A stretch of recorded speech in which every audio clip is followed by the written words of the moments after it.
Welcome to Season 3 of Swiss Impact with Banerjis. I'm Sveta. And I'm Ben. The topic of Season 3 is Impact Investing, the new normal. Do you also want to do something meaningful for our planet and people, or invest with impact? Then our amazing and powerful guests who are business owners, heads of financial institutions, thought leaders, political leaders, policymakers, investors, and experts.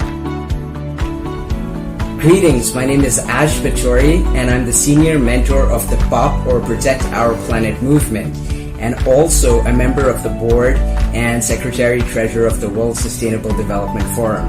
Our primary goal is to mobilize the 1.8 billion youth of the world to urgently address the issue of climate change and take action to protect our planet. This will inspire you to get engaged. And in this season, we will challenge them even more to take actions towards sustainable development goals to enable paradigm shift in the financial sector and way of doing business. Watch and learn how can we, as humans, transform into eco-financial system which would serve all people and the environment. We aim for impact investment to become available to anyone, become truly mainstream. See you every Friday at 3 p.m. Central European Time at Swiss Impact with Banerjee.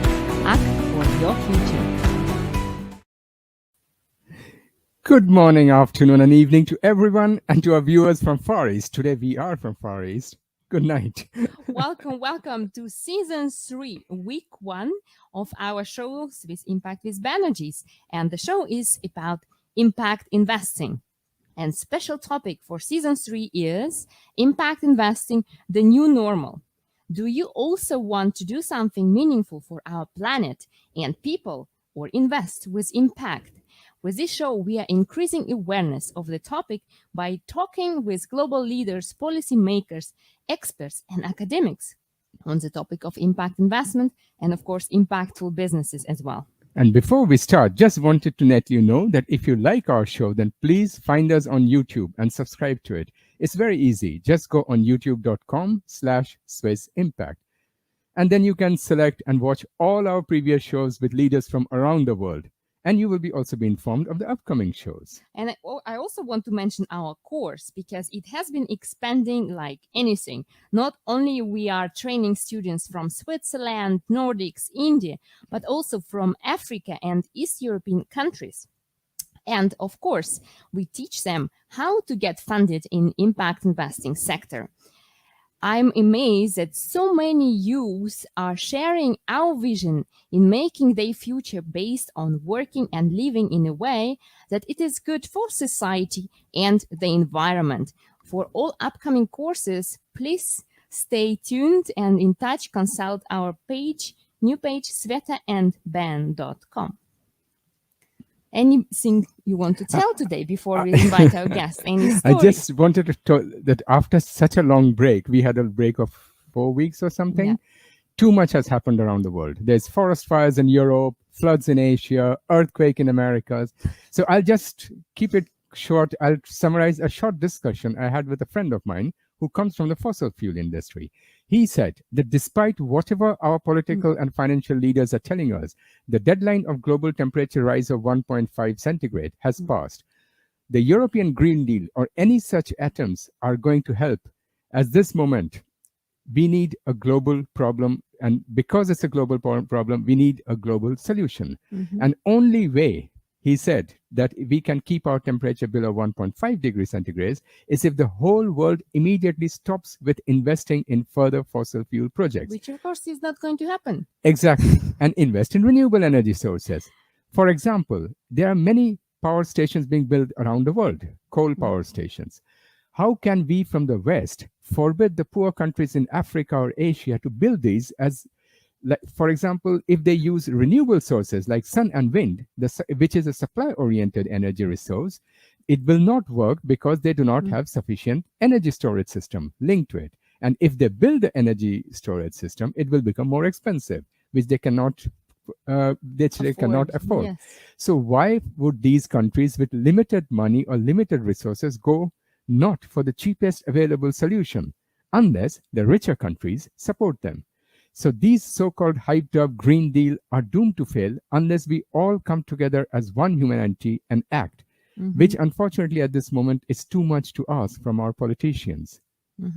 Thanks, Ben, for this inspiring and depressing news as usual. So let's make it our job at the Swiss Impact and with our global partners. With this program, we want to achieve the goal together for the humanity. Let's start season 3 and traveling actually very, very far to Hong Kong. And let's not let our amazing guest wait any longer and invite him in studio. So welcome, Mr. Laurence Li. Hello, Ben. Hello, Sandra. Good afternoon. Hi, and good evening to myself. Welcome. So welcome, Laurence. So for our viewers, Laurence is the chairman of the Financial Services Development Council, known as FSDC from Hong Kong. The FSDC is an advisory body to the Hong Kong SAR government on all matters relating to the development of Hong Kong as an international financial center. It engages the industry in formulating proposals to promote the further development of the financial service industry of Hong Kong and to map out the strategic direction for the development. And I'd like to add also that Mr. Li's profession is practicing barrister. He focuses on banking, commercial, company, and securities law. Earlier, Laurence worked with the Securities and Futures Commission in Hong Kong, and before that, at a law company in New York. You are a judge of the International Court and a Regulatory Tribunal in Doha, Qatar, fellow of the Hong Kong Polytechnic University, and honorary fellow of the Asian Institute of International Financial Law at the University of Hong Kong, and a senior fellow at the Center for Financial Regulation and Economic Development at the Chinese University of Hong Kong. Wow. Impressive. How do you manage that in 24 I'm hours? impressed by you being able to go through all of that. I hope my staff hadn't required it. It's really a bit of a mouthful. Could I suggest 2 things? Just remember 2 things. One, half my time, I'm the chairman of the FSDC. That is a funny animal that the Hong Kong government has created that is publicly funded, but entirely led by private sectors. And our job is mostly to criticize the government nicely and politely about how the regulators and the government authorities can do better to make Hong Kong an even better international financial center. And the other half of my time, I'm a litigator. And the only thing you need to remember is I wear a wig. The good old times. Sounds great. Sounds But- great, Laurence. But you're litigating in Hong Kong or in Qatar or in China? Or I all am places? based in Hong Kong. I hear cases from Qatar by over the internet, and I mostly go to court in Hong Kong, where we have the British tradition of common law system, and that's where I wear a wig like most barristers in London. Exactly. So we just wanted to ask if you can introduce yourself shortly with something which we have forgotten, and maybe a little bit about the activities of FSDC for our international viewers. Let me focus on FSDC. As I've said, it's a funny animal, and in many ways it actually reflects exactly how the Hong Kong government is committed to making Hong Kong an even better international financial center. As you know, we are the leading center in Asia. We are easily the most international and the most diverse in all our respects: banking, securities, insurance, provident funds, private equity, so on and so forth. And about 7 years ago, the Hong Kong government had a bright idea that it needs to find something that is cross-sectoral. It needs to find a body that cuts across all these sectors. And on top of that is they need to find a body that is willing to criticize the government. So you basically internalize the ever need to improve. And so what they did was they went to the legislature and they got public funding to fund a privately led platform. The FSDC has a board of 18 directors, only one of which is ex officio, is the Minister for Financial Services and the Treasury. And the chairman, myself, plus 16 other board members are all drawn from the private sector. And our job is to advise the government on where they haven't been doing as well, and also, as importantly, where we can look forward to doing strategic moves and things that are ahead of others. Mm-hmm. That sounds very interesting. Another question to you, Laurence. You know that Hong Kong is one of the world's major financial centers, and in our opinion, it's one of the most important bridges between East and West. And how do you personally see the awareness of sustainable and impact investment in your sector in Hong Kong? I'm really glad for the answer. I actually, when I was thinking about sustainable development, I was trying to reflect on my personal experience. And I must confess, up till a few years ago, I was not a convert. I was very suspicious of this whole topic. I thought it was all very fashionable. That's normal. Many are at the beginning. So on and so forth. But you know what converted me? What converted me was exactly the combination of finance and the real economy. It was exactly also the combination of East and West. Sitting in Hong Kong, I can actually see all the ESG needs in mainland China. Mm-hmm. I can see all the ESG potential in mainland China. I can see the ESG impact that will make on real people. And maybe for our viewers, Laurence, sorry for interrupting, ESG, environmental, social, and governance criteria, for those who've never heard about that before. Oh, I suppose by now I'm a bit too much of a convert and use that short form without expanding on it. And what I really saw was how, not just how the whole area took off, how impact finance took off. I saw it making a real difference to real lives and to the environment and to people. And that ranges from a very well-developed city like Hong Kong, where there was still a lot of room for improvement, where our cars got cleaner, where our airport authority got in the act of carbon emission lowering, and how they try to go about it, not just through the airplanes, but also through, you might not have heard about it, through the food court in the airport. I see that as well as to the cement plants in China. There are several listed companies from mainland China that produce cement in the mainland. And I saw a plant that through smart investing, through gearing their reporting to ESG, they were able to highlight themselves, how they stood above the others by saying, look, yes, I'm in the cement industry, a bit of an old industry, but we do it very smartly and look at all the how we pull ahead of others. And then I became a convert through actually seeing not just impact investing and impact finance took off, but seeing the fruits that it was able to bear on a real economy.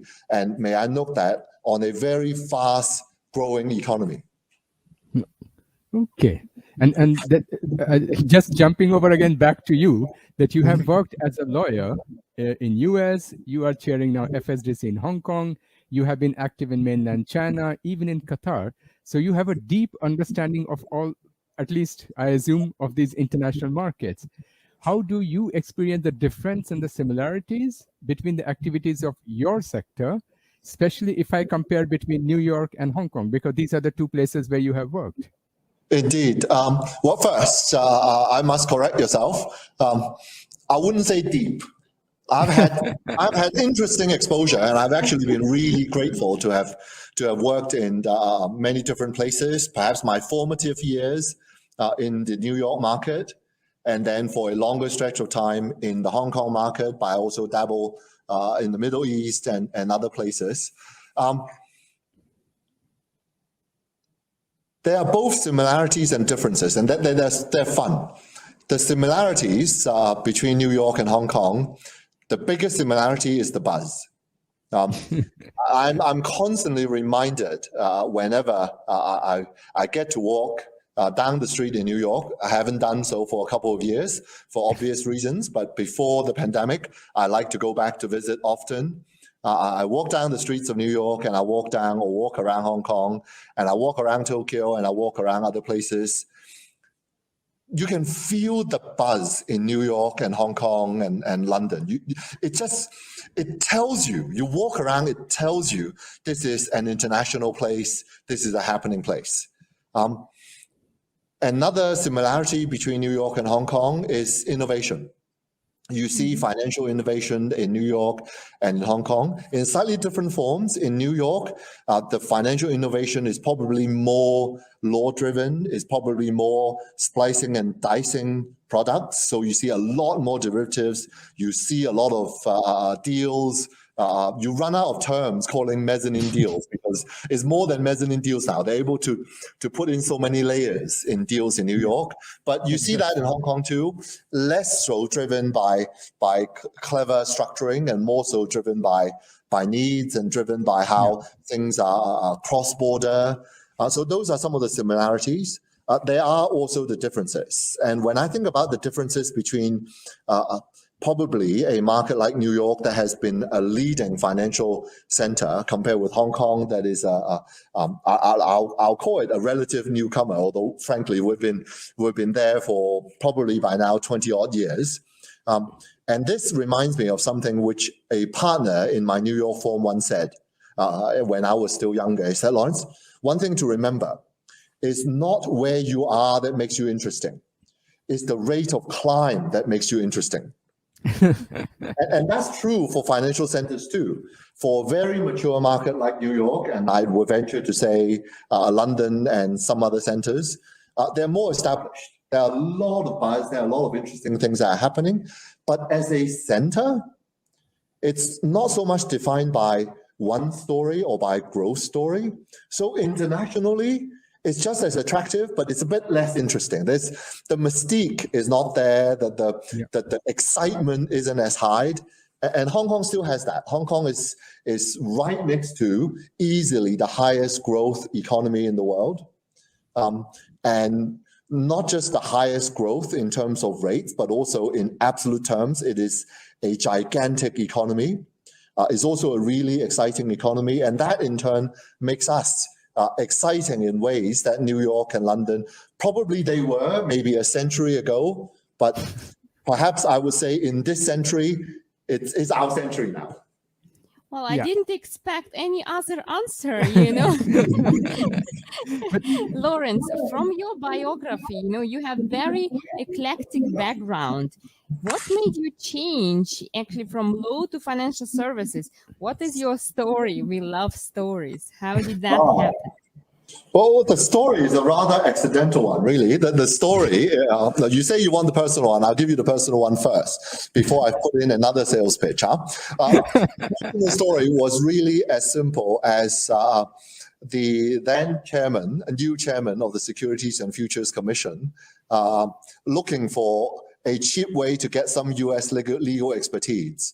They were redoing the Securities and Futures Ordinance in Hong Kong, our major financial law, and they were budgeting, and they needed US legal advice. Now, if you are doing financial law anywhere in the world, you would be silly not to get some US law advice and some UK law advice as to how they do it, right?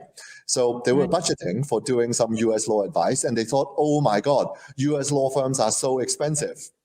And had the right idea to say, you know what, instead of paying US law firms, how about we reach out and find some young US law associates in a US law firm who is from Hong Kong and ask him if he's willing to work in-house at a fraction of the price. And so he asked around and he found me, and I was silly enough to think, oh, I'm missing all the action in Hong Kong. So yes, I'm willing to come back to Hong Kong and charge a fraction of the price. That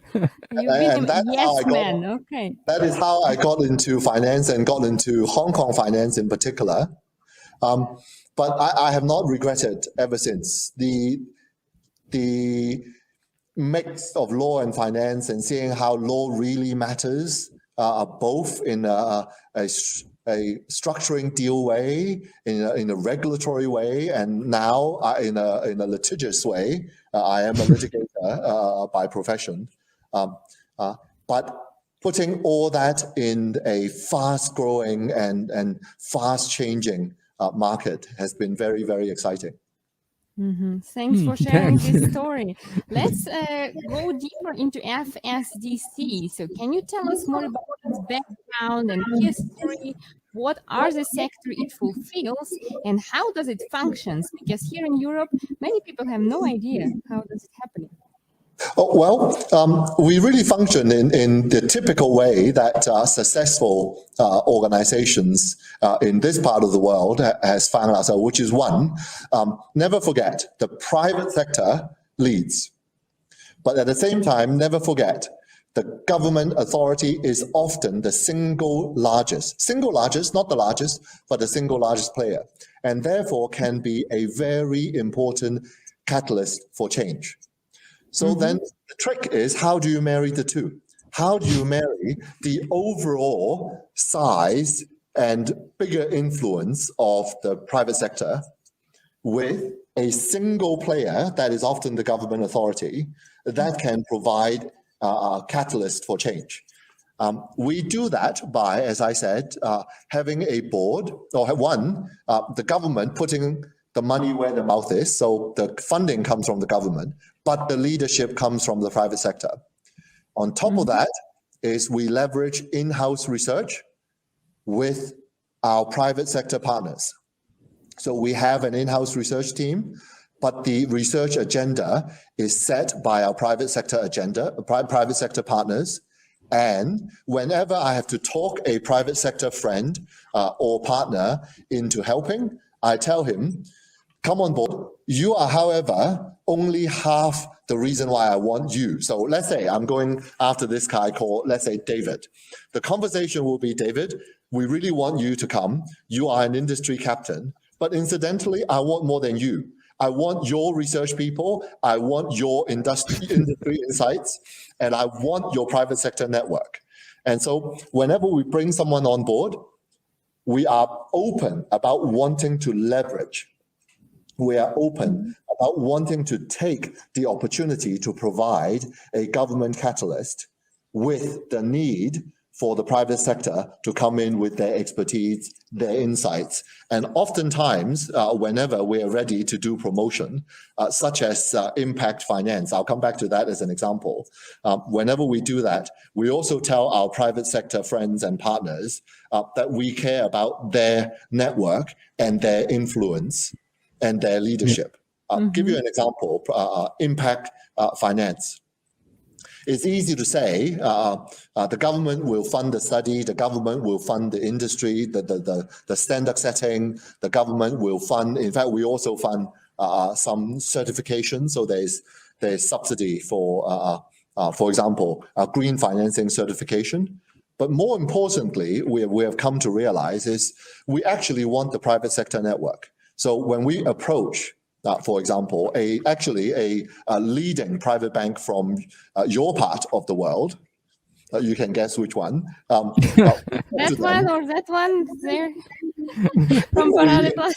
Actually, let me see. Maybe they're in the background. Yeah. This one is this side is UBS. No, wrong. This is Credit Suisse. Oh, Credit Suisse. That one is UBS. That one behind. Okay. Yeah, let me tell you, both are partners. One, we have more success in that one of them is on our board, and the other we are eyeing for some other deeper kind of partnership. And this is the conversation I have with both of them. Okay, perfect. We want more than just the person. We want more than just the name. We want their clients. We want them to help us reach out to their clients to share investing experience, to share what they care about when it comes to impact finance, and what Hong Kong can do for them in diversifying their impact finance. So the proposition we make is, we know that they are leaders globally already in impact finance, but we suspect that they have more experience in Europe. the kind of impact finance opportunities and ESG opportunities in Hong Kong and this part of the world in the Greater Bay Area are going to be slightly different. There probably are opportunities for them to get their hands dirty, so to speak. They can actually reach deeper into the impact, and that would mean more partnership. And we want to be part of that story. That makes absolutely sense, because usually impact investment, when you need to approach people locally because they know best what is the best deal, best projects, and it makes absolutely sense. Yeah. And before I go to the next question, I just wanted to add that it's really good that you're doing it, because my personal opinion is that the banks here still are too much in their financial project. They do not still have the link with the business or link with the private sector. So they make beautiful plans. I'm sure you must have read the plans of European Investment Bank and all that. But very little comes on the ground level because they don't have the connection which you have with the private sector, with the business, with the project. It's really good. I think Europe can learn a lot from you. Well, in many ways, Hong Kong was forced into that position historically, is that we have always been a city that serves a much larger economy. So we are acutely aware that our government initiatives can only go so far. Yeah, that's really good.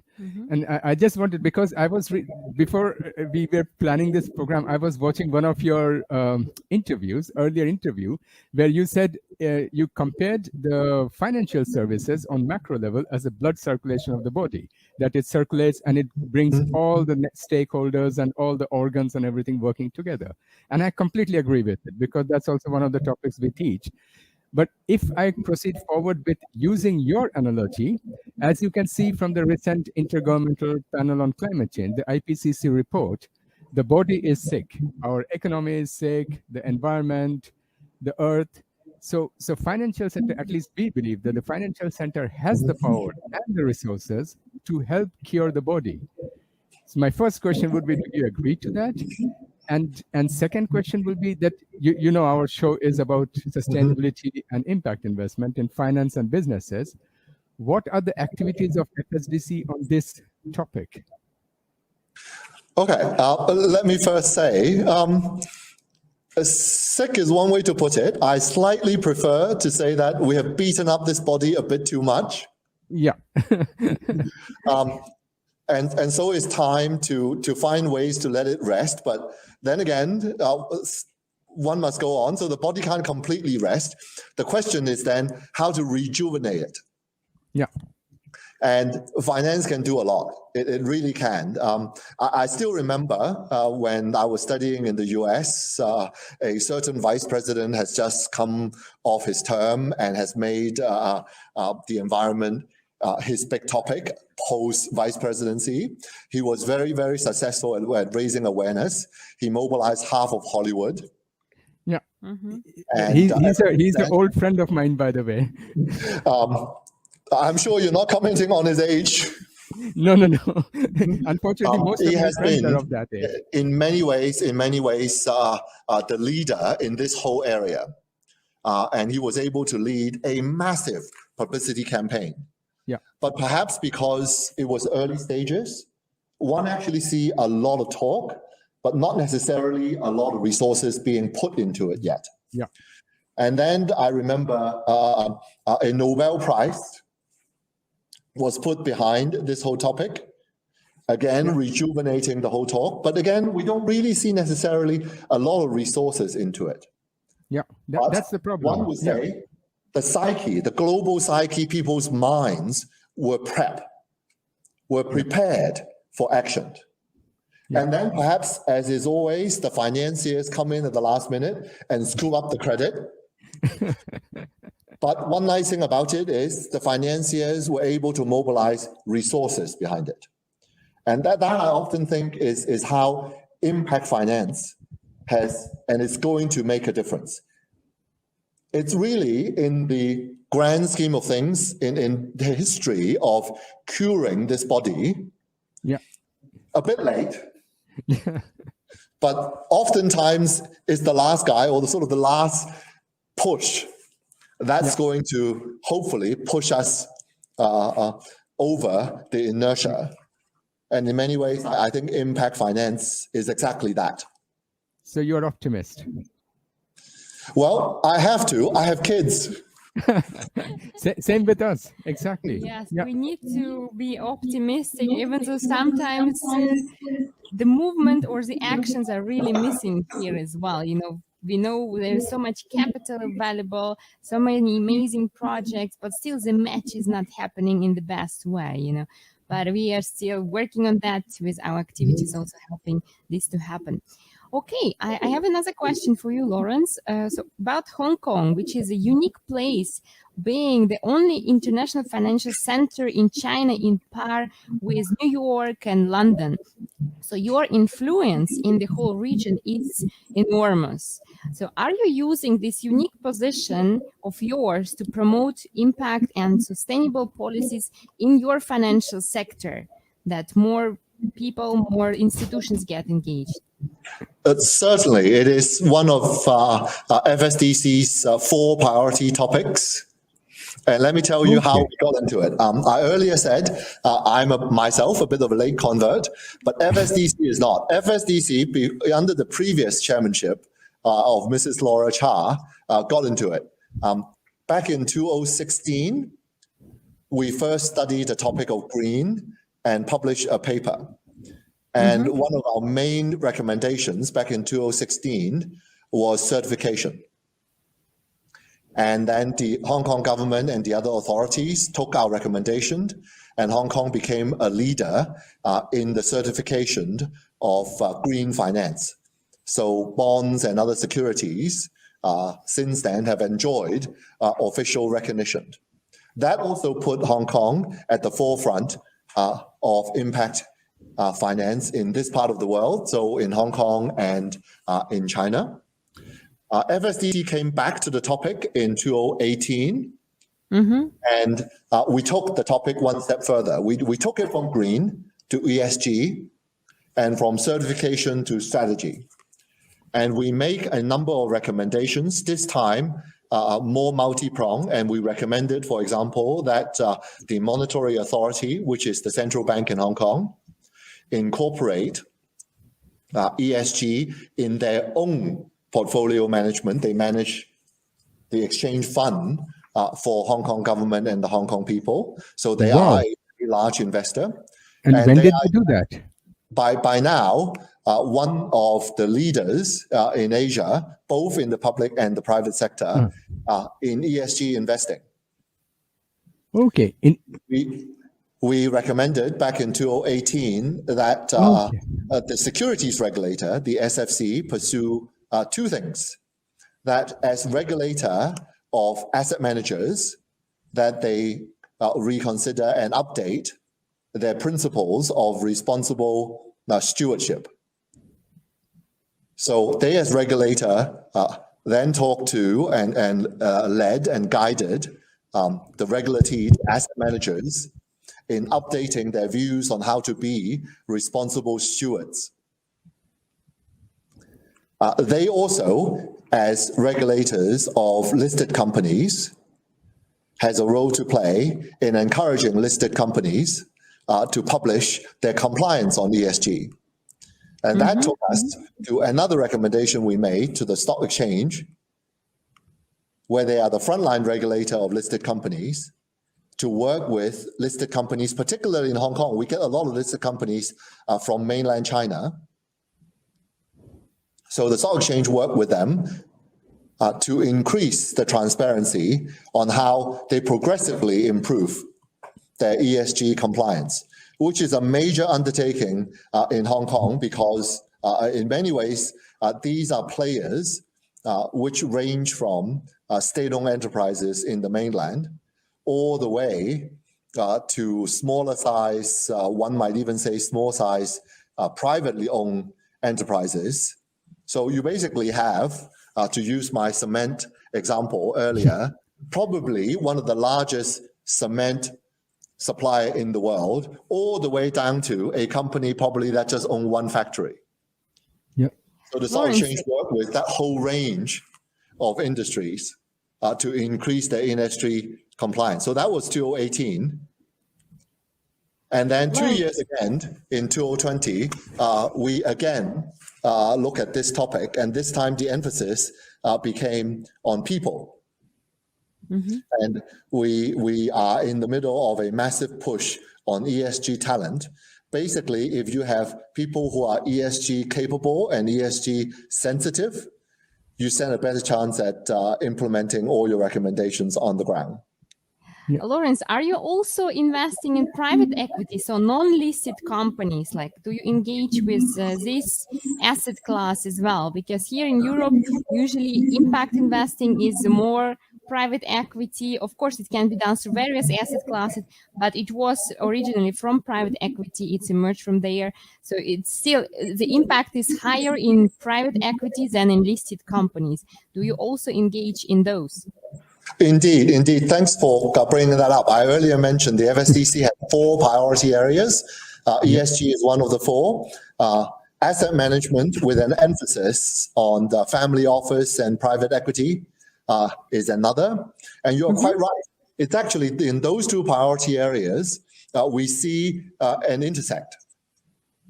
And private equity, actually in Hong Kong, particularly family office, we see that they often lead and are quite visionary in using impact investing, using ESG and caring about those topics in their family office investing. And they do it for 2 reasons. One is actually smart money.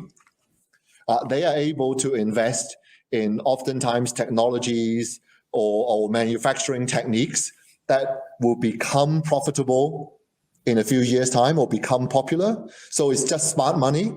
And 2 is because as family offices, that they're able to actually take that and say, you know what, even if at the end of the day, it doesn't turn out to be the high flyer investment that we think they are committed to it as a matter of family principle and as a matter of a family responsibility.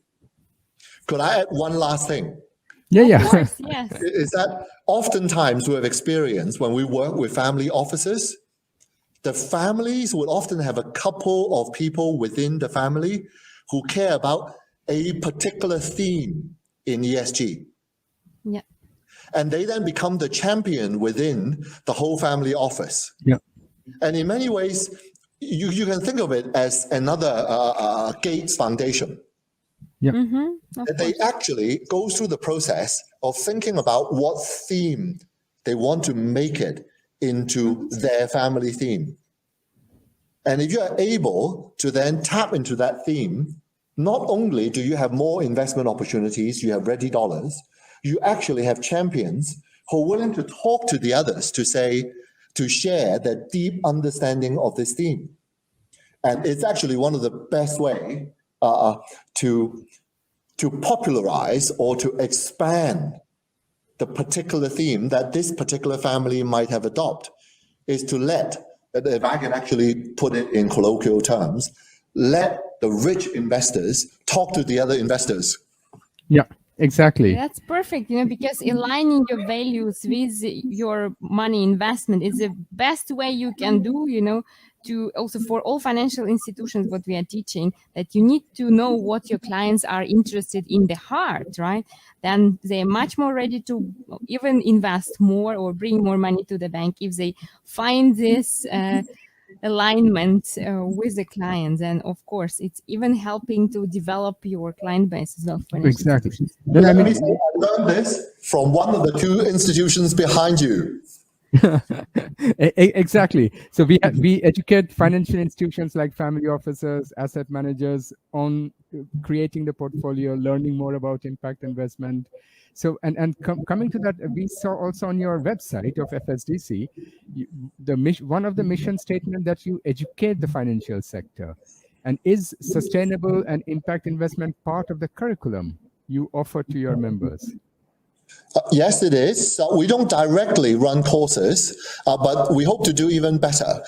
We have struck up partnerships with universities, and we have certainly experienced that universities are reaching out to us saying that their finance students are hearing a lot about impact finance, are hearing a lot about ESG, but the universities, credit to them, they're sensitive to this, but they also feel a bit disadvantaged that they themselves don't really have the people to share, and so they reach out to us and we help them.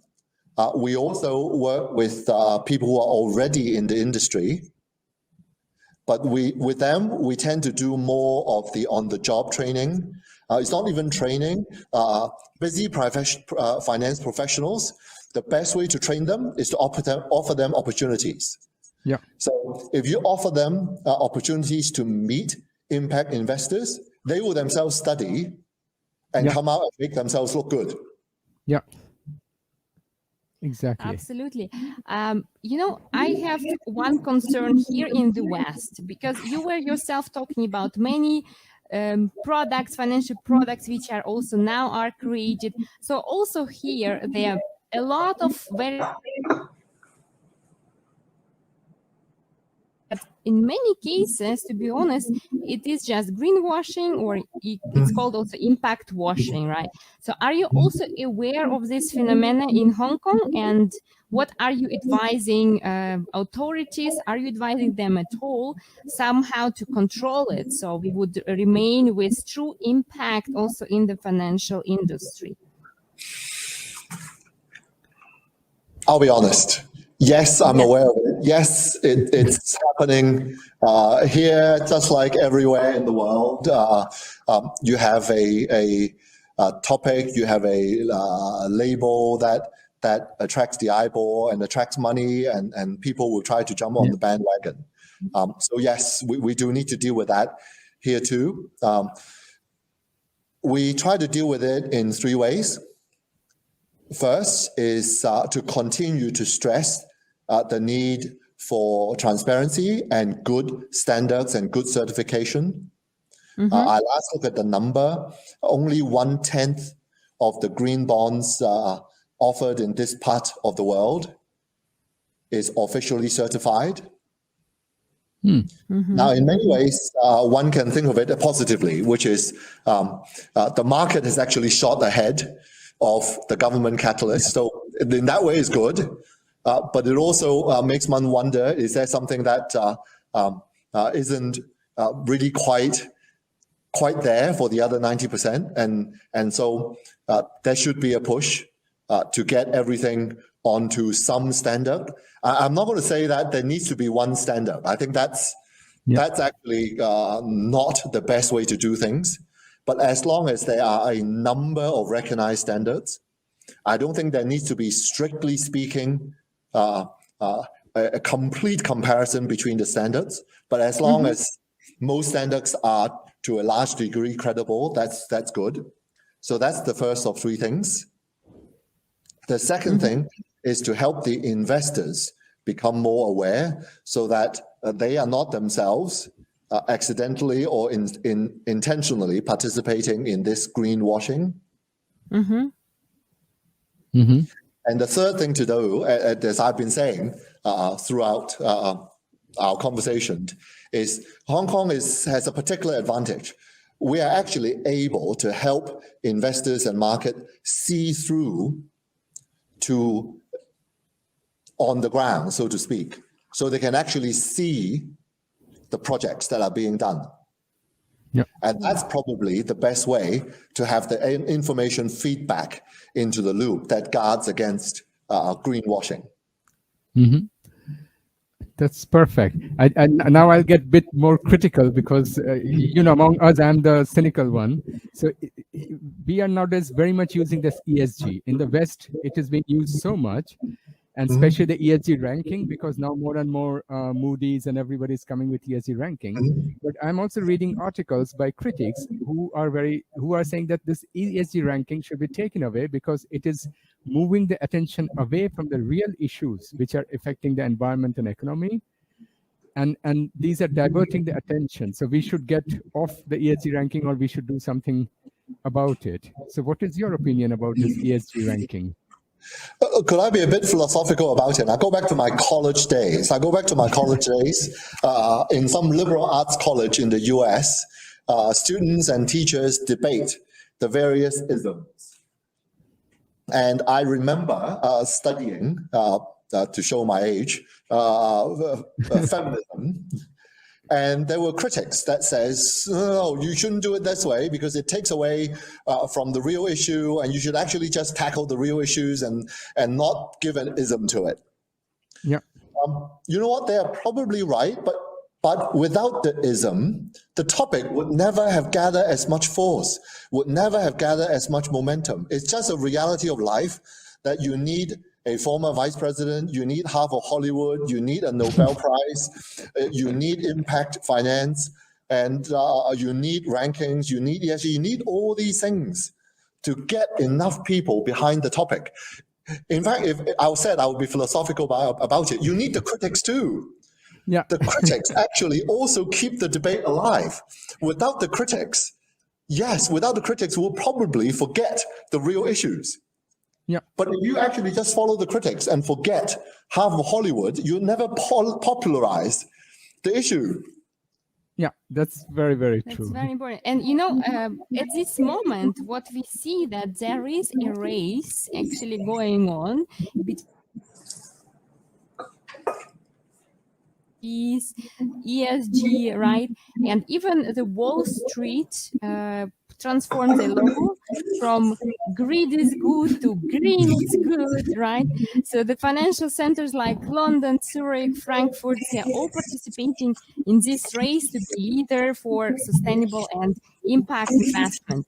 Looking at your unique position, as we said before, so are you also kind of participating in that? And if yes, what are the strengths and weaknesses compared to other financial centers that I mentioned? Well, you can look at it as participating in the race. Some people say it's jumping on the bandwagon, and some people say it's a race. But I like what Ben said earlier. It's a global problem, and we need global solution. If I could only add just one S to what Ben said, we need more than one solution. We need global solutions. And it's finance is doing its bit, Asia is doing its bit, China is doing its bit, and Hong Kong is doing its bit. And within Hong Kong, the financiers are doing its bit, and the investors are doing their bit. And I venture to say, I as a lawyer, I try to do my bit too. Now, with everyone doing their bit, race is probably a good way to get everyone galvanized. This is nothing like a race that makes people work hard. Yes, and I like the comparisons. I look at the numbers. Globally, Asia is a bit behind in ESG and impact finance. Within that, Hong Kong it's doing quite well, but compared with London and compared with New York, we are still small by a number of measures. But again, I go back to what the partner said to me when I was in a law firm in New York. It's not where you are that makes you interesting. It's the rate of climb. Yeah. And we have a lot to climb and we're doing it really fast. Mm-hmm. Exactly. And I mean, you are definitely much more optimist than I am, I think. I'm always the gloomy one. And we have a common friend, Bernard Chan, who is from the Executive Council of the Hong Kong Special Administrative Region. And he mentioned to me last time we spoke that because we speak quite often, and he said that due to the quick actions and intelligent policies, Hong Kong was relatively less hit by COVID-19 than the Western world. How badly has the financial sector been hit by the COVID-19?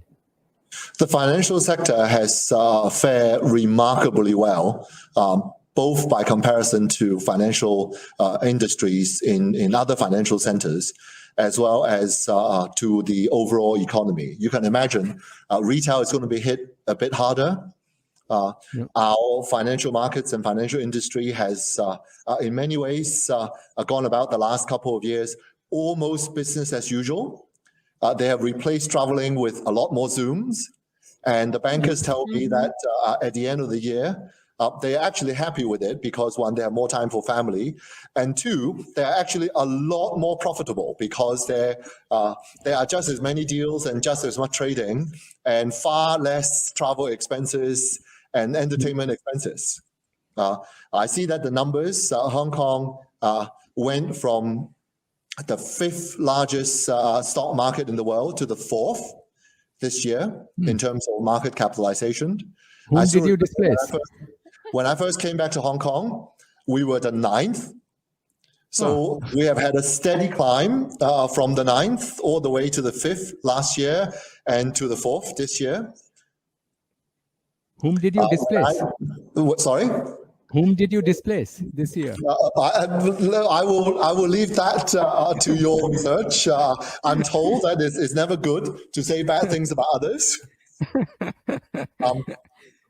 And not just stock market IPOs and trading, our other sectors of industry have all done really, really well. In many ways, in situations like a pandemic, I look to the subsector that is the hardest hit, because if they are surviving, then I know the sector as a whole is doing quite well. And the subsector that's hardest hit is retail insurance, you can imagine. And even they are doing okay.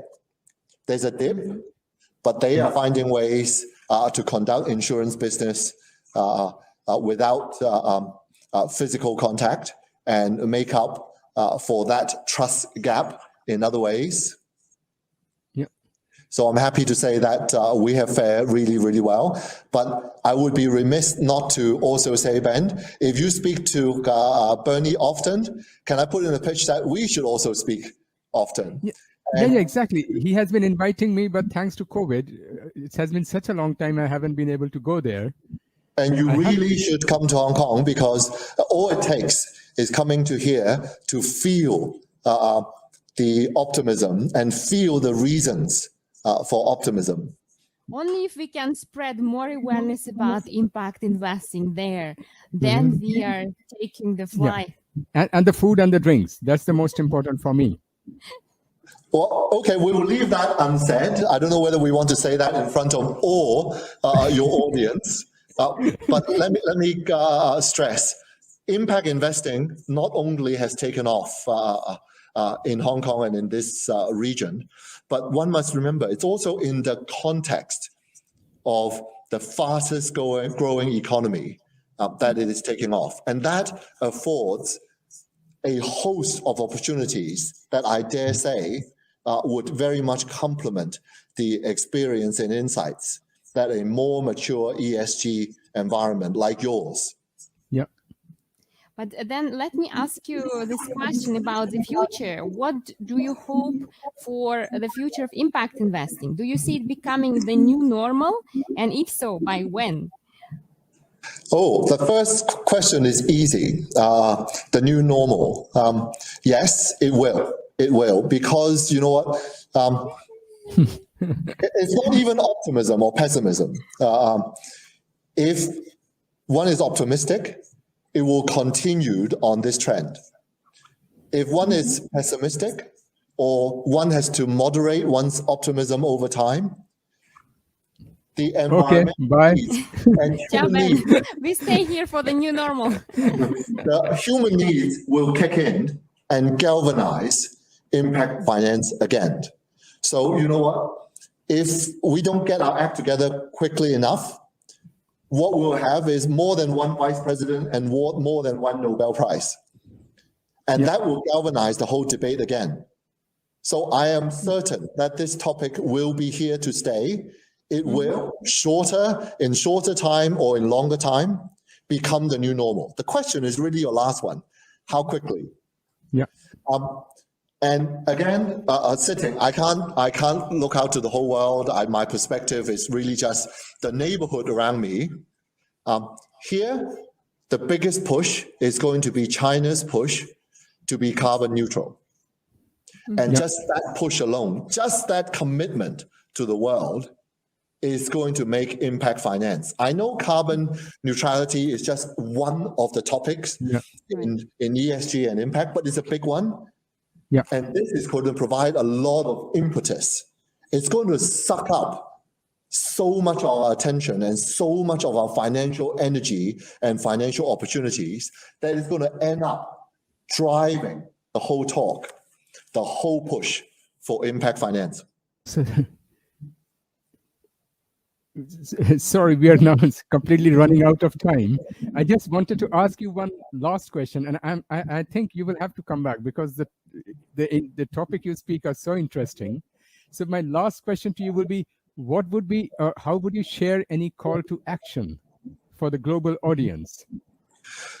The thing I tell my family about, and none of my family members are in finance, the thing I tell them is, you need to care about not just your action, but the action of your money. Yeah. And the leverage of your money will multiply much more than your own action. We all work very hard to save, to provide for our future. And so if we care about what we do, we should care more about what our money does. Wow. Absolutely, yes. I agree with You're amazing. It's one of the first time we have a speaker who is so strong with your you're completely aligned with your beliefs and with your actions. Thank you very, very much. Thank you. My Laurence. pleasure. It was amazing. And by the way, to remind you, you have the right to become a honorary member of our impact community platform Chamomile. Just register, inform us, and we will upgrade you to the other level so you can We will create do more that right impact. away. Thank you. Perfect. Thanks for joining us today. Thanks for Thank you very sharing. much. Thank you. And hope to see you in Hong Kong live one day. No, and maybe we should once in a while also talk. And give my regards to Bernard then. I look forward to that. Yeah, thank you. Bye-bye. Bye. Bye-bye. Bye. Okay, with this, we end up the first show of season 3. And for those who haven't done that yet, subscribe below and keep updated of new shows. Anything? And for all those SMEs, the small and medium enterprise entrepreneurs who are interested in following the course on ESG or impact investment, please keep an eye on chamomile.ch. Thanks for watching us. The next week is very inspiring, so don't miss that and act for your future. See you next Bye Friday. for now. Bye for now. Welcome to season 3 of Swiss Impact with Banerjis. I'm Sveta. And I'm Ben. The topic of season 3 is impact investing, the new normal. Do you also want to do something meaningful for our planet and people, or invest with impact? Then our amazing and powerful guests who are business owners, heads of financial institutions, thought leaders, political leaders, policymakers, investors, and experts. Greetings, my name is Ash Bachori, and I'm the senior mentor of the POP or Protect Our Planet movement, and also a member of the board and secretary-treasurer of the World Sustainable Development Forum. Our primary goal is to mobilize the 1.8 billion youth of the world to urgently address the issue of climate change and take action to protect our planet. This will inspire you to get engaged. And in this season, we will challenge them even more to take actions towards sustainable development goals to enable paradigm shift in the financial sector and way of doing business. Watch and learn how can we, as humans, transform into eco-financial system which would serve all people and the environment. We aim for impact investment to become available to anyone, become truly mainstream. See you every Friday at 3 p.m. Central European Time at Swiss Impact with Banerjee. Act for your future.